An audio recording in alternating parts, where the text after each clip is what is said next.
Formation of urine. The purpose of making urine is to filter out waste products from the blood. Just as CO2 is removed from the blood in the lungs, nitrogenous waste such as urea or uric acid are removed from blood in the kidneys.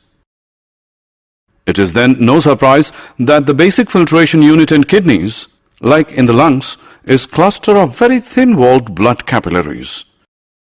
Each capillary cluster in the kidney is associated with a cup-shaped end of a tube that collects the filtered urine. Some substances in the initial filtrate, such as glucose, amino acids, salts, and a major amount of water, are selectively reabsorbed as the urine flows along the tube. The amount of water reabsorbed depends on how much excess water there is in the body and on how much of dissolved waste there is to be excreted. Urine is stored in the urinary bladder until the pressure of the expanded bladder leads to the urge to pass it out through the urethra.